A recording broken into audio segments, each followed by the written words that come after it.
सभी को नमस्कार। मैं हूं डॉक्टर मनोज कुमार बत्रा, सह आचार्य रसायन शास्त्र विभाग, सम्राट पृथ्वीराज चौहान राजकीय महाविद्यालय अजमेर। आज हम PSC first year inorganic chemistry में जिस टॉपिक के बारे में बात करने वाले हैं वह है molecular formula, state of hybridization and shape of molecules, अर्थात अणुसूत्र, संकरण का प्रकार एवं अणुओं की आकृति। सभी स्टूडेंट्स को मालूम है, अब तक हमने पिछले 7 लेक्चर्स के अंदर जो कि हमने संकरण के बारे में पढ़े हैं, हमने संकरण के विभिन्न प्रकारों के बारे में जानकारी हासिल की है।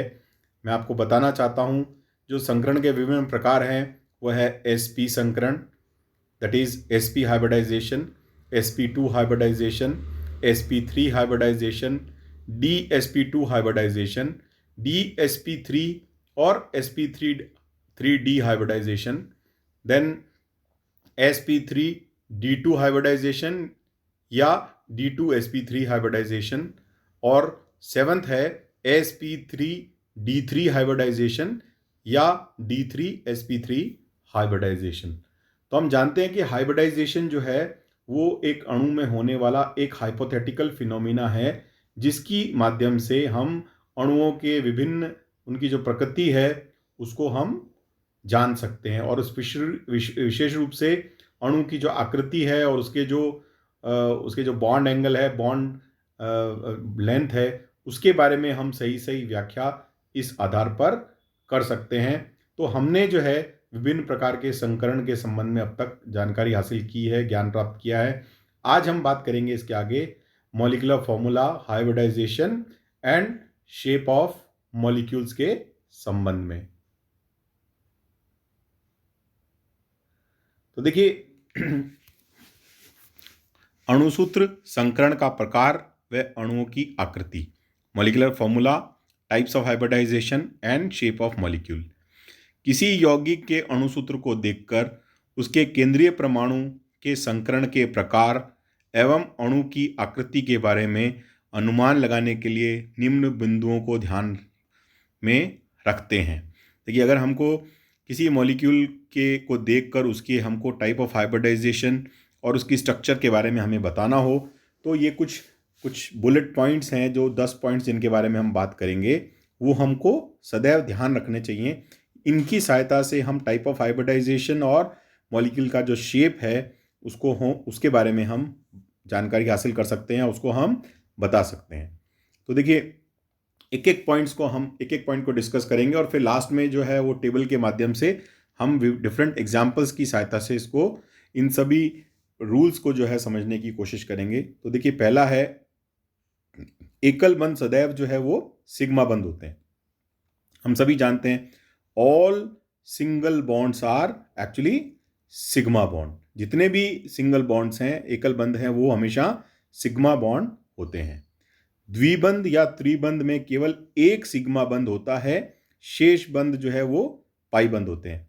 इन डबल बॉन्ड और triple bond, one bond is a sigma bond and rest of the bonds are pi bonds. ये दूसरा नंबर नियम है। तीसरा है, किसी अणु की आकृति का निर्धारण उसके सिग्मा बंधों की संख्या के आधार पर होता है। The shape of any molecule is determined on the basis of the number of sigma bonds in that particular molecule. तो देखिए, ये 3 रूल्स हो गए। चौथा है, चूंकि अणु की आकृति केंद्रीय परमाणु से निर्धारित होती है, अतः केवल केंद्रीय परमाणुओं के लिए संकरण की अवधारणा को लागू करते हैं। एक्चुअली जैसे कोई भी मॉलिक्यूल की जो एक्चुअली शेप है, वो क्या होता है कि उसका जो सेंट्रल एटम होता है उसके द्वारा डिसाइड होती है। तो इसलिए जो है वो सेंट्रल एटम जो है उस पर ही हम कॉन्सेप्ट ऑफ हाइब्रिडाइजेशन जो है वो उसको लगाते हैं। The shape of a molecule is decided only by the central atom, so the concept of hybridization is only applied on the central atom of the molecule. तो मॉलिक्यूल के केवल जो केंद्रीय परमाणु है उस पर ही हम जो है ये संकरण की जो अवधारणा है उसको हम अप्लाई करते हैं। फिर फिफ्थ रूल है केंद्रीय परमाणु का संकरण निर्धारित करते समय एकांकी इलेक्ट्रॉन युग्म को एक सिग्मा बंध के तुल्य मानते हैं। मतलब जब भी हम जो सेंट्रल एटम है उसकी स्टेट ऑफ हाइब्रिडाइजेशन को बताएंगे तो उसके लिए हम क्या डिसाइड करते हैं कि जो जो उसमें लोन पेयर ऑफ इलेक्ट्रॉन है, one lone pair of electron जो है उसको हम एक लोन पेयर ऑफ इलेक्ट्रॉन को सिग्मा बंध के बराबर मानते हैं। For the determination of the state of hybridization of the central atom, one lone pair of electron is considered equivalent to one sigma bond. फिर नेक्स्ट नियम जो है वह है यदि किसी अणु के केंद्रीय परमाणु के सिग्मा बंधों एवं एकांकी युग्मों की संख्या 2, 3 या 4 हो तो उसके संकरण का प्रकार sp, sp2 या sp3 होता है। यानी कि हम मॉलिक्यूल जो है उसमें नंबर ऑफ सिग्मा बॉन्ड को कैलकुलेट कर लें और उसमें टोटल नंबर जो है उसमें हम लोन पेयर ऑफ इलेक्ट्रॉन्स को भी कैलकुलेट कर लें। तो इन दोनों को जब हम जोड़ते हैं तो अगर जोड़ने पर 2 आता है तो उसमें स्टेट ऑफ हाइब्रिडाइजेशन sp है, 3 आता है तो sp2 है और 4 आता है तो sp3 है। तो according to this 6th number rule, what we do is we try to add the total number of sigma bond with the lone pair of electrons which are present on the central atom, and on adding both these, if we are getting 2, 3 or 4, then the state of hybridization would be sp, sp2 and sp3 respectively. So this is the rule number 6th. फिर उसके बाद में 7वां नियम है यदि किसी अणु के केंद्रीय परमाणु के सिग्मा बंधों एवं एकांकी इलेक्ट्रॉन युग्म की संख्या का योग 5, 6 या 7 हो तो उसके संकरण का प्रकार क्रमशः sp3d, sp3d2 या sp3d3 होगा। तो ये जो रूल नंबर 6 है उसी का ही एक्सटेंशन है कि जब हम इनको जोड़ते हैं दोनों को, नंबर ऑफ सिग्मा बॉन्ड्स को और लोन पेयर ऑफ इलेक्ट्रॉन को, तो जोड़ने के बाद में जो नंबर आता है अगर वो 5, 6 और 7 है तो संकरण का प्रकार क्रमशः जो है वो sp3d, sp3d2 या sp3d3 होगा। If we add the number of sigma bond and lone pair of electron for the central atom, in that case if the sum comes out to be 5, 6 or 7, then the hybridization state of hybridization of the central atom would be sp3d, sp3d2 और sp3d3 respectively। फिर है next नियम rule number 8, किसी अणु के केंद्रीय परमाणु के संकरण के प्रकार व उसके एकांकी इलेक्ट्रॉन युग्म के आधार पर उस अणु की आकृति का निर्धारण किया जा सकता है। यानी कि किसी मॉलिक्यूल का जो सेंट्रल एटम है उसमें टाइप ऑफ हाइब्रिडाइजेशन और उसमें जो loan pair of electron present हैं उसके बेसिस पे हम मॉलिक्यूल की जो शेप है उसको बता सकते हैं या उसका निर्धारण कर सकते हैं। The shape of the molecule can be determined on the basis of the state of hybridization and lone pair of electrons of the central atom which is present in the molecule. फिर rule number 9 है एकांकी electron युग्म की अनुपस्थिति में अणु की आकृति का निर्धारण उसके संकरण के प्रकार से निर्धारित होता है, जैसा कि सारणी 3.1 में दिखाया गया है। जैसे अगर मान लीजिए कोई loan pair of electron present नहीं है तो बहुत आसान है, हम मॉलिक्यूल की जो शेप है उसको जो है उसके सेंट्रल एटम के स्टेट ऑफ हाइब्रिडाइजेशन के बेसिस पर बता सकते हैं। The shape of the molecule can be ascertained or determined on the basis of the state of hybridization when there is no lone pair of electron which is present in the molecule which is given in this table 3.1। तो देखिए संकरण का प्रकार जो है वो क्या है, रेखीय होगा। कब होगा उसके अणु की आकृति रेखीय कब होगी, जब संकरण जो है वो sp होगा, और जब उसका sp2 संकरण होगा तो उसकी आकृति जो है वो समतल त्रिकोणीय होगी, यानी ट्रायंगुलर, जिसको हम कहते हैं प्लेनर ट्रायंगुलर शेप में होगी। sp3 हाइब्रिडाइजेशन होगा तो वो चतुष्फलकीय या टेट्राहेड्रल होगी। sp3d हाइब्रिडाइजेशन होगा तो वो ट्राइगोनल बाइपिरामिडल होगी। sp3d2 हाइब्रिडाइजेशन होगा तो वो ऑक्टाहेड्रल होगी। और sp3d3 हाइब्रिडाइजेशन होगा तो वो पेंटागोनल बाइपिरामिडल होगी। तो इस तरह से स्टेट ऑफ हाइब्रिडाइजेशन का डायरेक्ट कोरिलेशन जो है वो मॉलिक्यूल की शेप से होगा, यदि उसमें कोई भी जिसको हम कहें लोन पेयर ऑफ इलेक्ट्रॉन या एकांकी इलेक्ट्रॉन युग्म जो है वो उपस्थित नहीं है। फिर है एकांकी इलेक्ट्रॉन युग्म की उपस्थिति में अणु की आकृति किस प्रकार प्रभावित होती है, इसकी विस्तृत व्याख्या जो है अपने को जैसे ही आगे इस टेबल में देखने को मिलेगी। तो यहाँ हम क्या कर रहे हैं, हम कुछ मॉलिक्यूल्स के उनके मॉलिक्यूलर फॉर्मूला, उसकी स्टेट ऑफ हाइब्रिडाइजेशन, उनकी शेप है ना, उसको हम एक टेबल के फॉर्म में यहाँ पर स्टडी कर रहे हैं, जिनमें हम इन जो हमने 9 रूल्स को पढ़ा है उसकी सहायता से हम मॉलिक्यूल के बारे में हम उसकी स्ट्रक्चर को अच्छी तरह से बता सकते हैं। तो देखिए यहाँ एक टेबल है, इसमें कॉलम नंबर ए जो है वो है अणुसूत्र यानी मॉलिक्यूलर फॉर्मूला, बी जो है वो है structure formula of the compound, C जो है वो है sigma bonds, number of sigma बंधों की संख्या, डी जो है वो है एकांकी इलेक्ट्रॉन युग्म की संख्या, और जो ई कॉलम है वो सी और डी कॉलम का योग है, that is a sum of C and D, और एफ कॉलम जो है वो है संकरण का प्रकार, that is type of hybridization, और जी कॉलम जो है वो है अणु की आकृति यानी शेप ऑफ द मॉलिक्यूल। तो सबसे पहले हम एग्जाम्पल की बात करें, बेरिलियम क्लोराइड का एग्जाम्पल लें तो बेरिलियम क्लोराइड की जो संरचना सूत्र है वो है BeCl2। इसके लिए सिग्मा बंधों की संख्या होगी 2 और एकांकी इलेक्ट्रॉन युग्म there is no lone pair of electron on this, तो 0 है। तो C+D को सम करेंगे तो आएगा 2, तो उसके बेसिस पे इस पे संकरण का प्रकार जो है 2 के लिए हम जानते हैं वो होता है sp, और मॉलिक्यूल की जो आकृति है वो होती है लीनियर यानी रेखीय। फिर नेक्स्ट एग्जाम्पल लेते हैं BCl3 का, इसकी स्ट्रक्चर हम भी इस कॉलम में देख सकते हैं।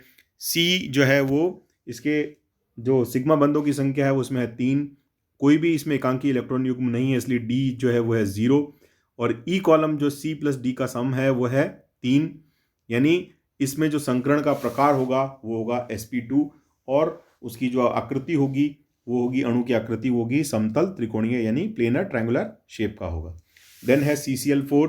CCl4 की संरचना हम जानते हैं, वो बिल्कुल जो है CCl4 की जो टेट्राहेड्रल स्ट्रक्चर है उसमें 4 कार्बन के चारों तरफ Cl जो है वो जुड़े होते हैं, सिग्मा बंधों की संख्या होगी 4, इसमें एकांकी इलेक्ट्रॉन युग्मों की संख्या है 0, there is no lone pair of electron, तो C+D का जो सम है वो हो जाएगा 4, यानी जो टाइप ऑफ हाइब्रिडाइजेशन होगा according to the rule that will be sp3 hybridization, और उसकी जो स्ट्रक्चर है जैसे हमने अभी बात की वो होगी चतुष्फलकीय या टेट्राहाइड्रल स्ट्रक्चर। फिर नेक्स्ट एग्जांपल लेते हैं अमोनिया का, अमोनिया NH3 है, इसकी स्ट्रक्चर दी हुई है, फॉर्मूला दिया हुआ है। इसके बाद इसमें सिग्मा बॉन्ड्स की संख्या है 3, लोन पेयर ऑफ इलेक्ट्रॉन इसमें जो है वो है 1, तो सिग्मा बॉन्ड और लोन पेयर ऑफ इलेक्ट्रॉन को जोड़ेंगे तो हो जाएगा 4, तो type of hybridization would be sp3 hybridization, और जो स्ट्रक्चर है क्योंकि इसमें lone pair of electron present है तो इसलिए स्ट्रक्चर जो है वो होगी pyramidal which is decided by the state of hybridization and number of lone pair of electrons. तो इसकी जो स्ट्रक्चर होगी जो शेप होगी वो होगी पिरामिडल शेप, पिरामिडीय शेप की। फिर है H2O। H2O में 2 सिग्मा बॉन्ड हैं और 2 लोन पेयर ऑफ इलेक्ट्रॉन हैं, तो दोनों मिलाकर होंगे कुल मिला के 4, और स्टेट ऑफ हाइब्रिडाइजेशन होगा sp3 और एंगुलर शेप जो है उसका होगा। फिर है NOCl। NOCl की स्ट्रक्चर के अंदर फॉर्मूला जो हमने दिया हुआ है, इसमें नंबर ऑफ सिग्मा बॉन्ड है 2, इसमें एक लोन पेयर ऑफ इलेक्ट्रॉन है तो 2 + 1 हो गया 3, तो इसलिए जो मॉलिक्यूल का जो सेंट्रल एटम है उसका स्टेट ऑफ हाइब्रिडाइजेशन होगा sp2, और उसकी जो शेप होगी वो होगी एंगुलर। फिर है HCN।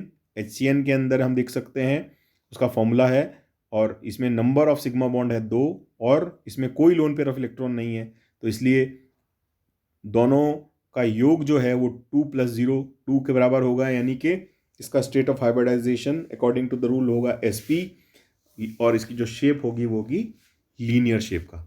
फिर नेक्स्ट है ClF3। इसमें 3 सिग्मा बॉन्ड हैं और 2 लोन पेयर ऑफ इलेक्ट्रॉन है, तो sigma number of sigma bond plus lone pair of electron मिलके होंगे 5, तो स्टेट ऑफ हाइब्रिडाइजेशन होगा sp3d, और उसकी जो शेप होगी वो होगी T शेप की। नेक्स्ट एग्जांपल हम जिनॉन फ्लोराइड का लेते हैं, ZeF2 का। इसके अंदर नंबर ऑफ सिग्मा बॉन्ड्स हैं 2, number of lone pair of electron है 3, तो नंबर दोनों को जोड़ेंगे तो होंगे 5 और स्टेट ऑफ हाइब्रिडाइजेशन होगा sp3d और ये एक लीनियर शेप का होगा। इस तरह से SF4 के अंदर हम देखते हैं कि total number of sigma bond है 4 और लोन पेयर ऑफ इलेक्ट्रॉन है 1, तो लोन पेयर ऑफ इलेक्ट्रॉन और सिग्मा बॉन्ड मिलाकर होंगे 5। इस तरह से अकॉर्डिंग टू द रूल जो स्टेट ऑफ हाइब्रिडाइजेशन होगा वो होगा sp3d, जो कि एक डिस्टॉर्टेड चतुष्फलक या विकृत चतुष्फलक के रूप में होता है। फिर नेक्स्ट एग्जाम्पल है PCl5 का। PCl5 में भी जब हम सिग्मा बॉन्ड और लोन पेयर ऑफ इलेक्ट्रॉन को जोड़ते हैं तो 5 आता है, तो उसके इक्विवेलेंट जो स्टेट ऑफ हाइब्रिडाइजेशन आएगा वो आएगा sp3d और इसका जो शेप होगा वो होगा ट्राइगोनल, बाईपिरामिडल या त्रिकोण द्विपिरामिडीय। नेक्स्ट है ZeF4। इसमें 4 जो है वो सिग्मा बॉन्ड हैं, 2 लोन पेयर ऑफ इलेक्ट्रॉन है, दोनों मिलाकर हो गया 6, तो ये हो गया sp3d2 या समतल वर्गाकार जो है उसकी शेप होगी, यानी प्लेनर, जिसको हम कहें स्क्वायर प्लेनर जो है इसकी ज्योमेट्री होगी या उसकी शेप होगी। फिर है IF5। इसके अंदर नंबर ऑफ सिग्मा बॉन्ड हैं 5 और लोन पेयर ऑफ इलेक्ट्रॉन है 1, इनको जोड़ेंगे तो आएगा 6 और इन दोनों के आधार पर 6 के आधार पर जो इसकी स्टेट ऑफ हाइब्रिडाइजेशन होगी वो होगी sp3d2 और जो शेप होगी वो होगी वर्ग पिरामिडीय यानी कि स्क्वायर पिरामिडल शेप के अंदर होगा। SF6 जो है इसमें total number of sigma bonds हैं 6 और कोई लोन पेयर ऑफ इलेक्ट्रॉन नहीं है, तो दोनों का योग जो होगा वो 6 के बराबर होगा और इसकी जो शेप होगी वो होगी अष्टफलकीय और स्टेट ऑफ हाइब्रिडाइजेशन जो होगा sp3d2 हाइब्रिडाइजेशन। और last but not the least हम बात करते हैं IF7 की। तो IF7 की जो फॉर्मूला है, स्ट्रक्चरल फॉर्मूला, वो आपके सामने है, इसमें हम देख सकते हैं। फिर इसमें सिग्मा बॉन्ड जो है वो है 7 और इसमें कोई लोन पेयर ऑफ इलेक्ट्रॉन नहीं है और इन दोनों को हम जोड़ते हैं तो आता है 7, तो यानी कि स्टेट ऑफ हाइब्रिडाइजेशन जो मॉलिक्यूल में होगा वो होगा sp3d3 हाइब्रिडाइजेशन और उसकी जो ज्योमेट्री है वो होगी पंचकोण द्विपिरामिडीय या पेंटागोनल बाईपिरामिडल। तो इस तरह से हम ये 10 रूल्स की सहायता से बहुत आसानी से किसी भी मॉलिक्यूल के सेंट्रल एटम की स्टेट ऑफ हाइब्रिडाइजेशन और उसकी शेप को इस आधार पर बता सकते हैं। तो आज के लिए जो है इतना ही। आप सभी का बहुत बहुत धन्यवाद।